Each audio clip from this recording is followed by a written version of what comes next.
Okay, negative reciprocals, perpendicular lines, and remote interior angles. A lot of stuff, a lot of stuff. All right, so opposite reciprocals. First, let's just talk about what opposite reciprocal means. So if I have 5/7, right, 5/7, and I want to do the opposite reciprocal. So opposite, what do you guys think opposite means? Like positive, negative, negative, positive, okay? So this one is positive, so I'm going to make the opposite reciprocal negative, all right?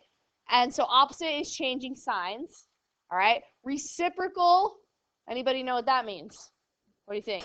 You switch the numerator and denominator. Yep, you flip numerator and denominator. So the opposite reciprocal of 5/7 is -7/5. Okay? So now let's do the opposite reciprocal of -1. So this is really over 1, right? What's the opposite of a negative? A positive. If you flip 1/1, what do you get? You still get 1/1. So the opposite reciprocal would be 1. All right, let's try 4. All right, let's do opposite reciprocal. It's positive, so what's our new one going to be? Negative. All right, and think of this as 4/1. What's the reciprocal? 1/4. Okay, and the last one, again, it's negative, so what's the opposite going to be? Positive. And I'm going to flip 1/3. What's that going to be? All right. Everybody good? All right, the whole point of doing this is for perpendicular lines, okay? So perpendicular lines look like this, where they cross at a right angle, okay? So what's neat about perpendicular lines is their slopes are opposite reciprocals, all right? One slope's positive, one slope's negative, okay? If one slope is like 1/4, the other slope's 4/1, all right?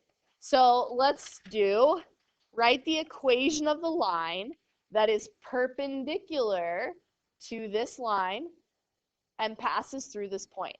So write down the word perpendicular. Write down the equation, y equals 1/4 x minus 2, and write down the new coordinate point. This is very similar to the parallel lines problem, right? Only parallel lines have the same slope, okay? So if I was going to do parallel lines, I would keep the 1/4. But I'm doing perpendicular lines. So when we do perpendicular lines, we take this slope and we make sure we do opposite reciprocal. How do you spell that, right? Okay, so I have y equals. It's a positive, so I'm going to make it negative, and I'm going to flip it. What's my new slope going to be? -4x. And then you always put plus b. We're finding a new line perpendicular to the old line, so you don't need the y-intercept of the old line. We're finding a new y-intercept, all right? So my new line has to be a perpendicular slope, which I just did, and it has to pass through this xy coordinate. So just like before, I'm going to plug the 2 in for y, and I'm going to plug the 1 in for x. All right? Multiply these guys together right here. -4 times 1 is -4. And then I'm going to add the 4 here so that I solve for b. And so b is equal to 6. Final answer is to keep your perpendicular slope, all right, and put your new y-intercept in. Now, if I were to graph these two lines, they would be perpendicular. You do not need to do this. I just want to show you because it's kind of cool, all right? But you don't need to do this on the homework. So let's say that I graph these just for fun. So I have 1/4 x. Was it -2, you guys? Okay. And the other one was 4x. Was it +6? Thank you. That would have messed it up. All right, negative 4x plus 6. Okay, notice those lines are perpendicular. All right, so their slopes are opposite reciprocals. This one's y-intercept is positive 6. This one's y-intercept is negative 2. Because that new line we found had to go through what coordinate point? 1, 2, right? What was it? 1, 2. So the one with the negative slope had to go through the point 1, 2, which is right here. Okay? All right.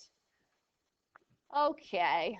Remote interior angles. So draw this lovely picture of a triangle and just like extend out the base a little bit. Okay, that base side.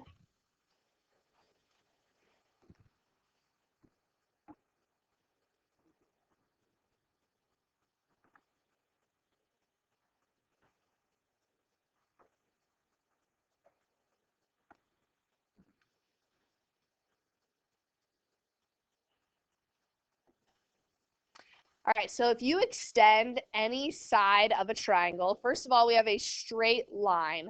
So these two angles add to what? Okay.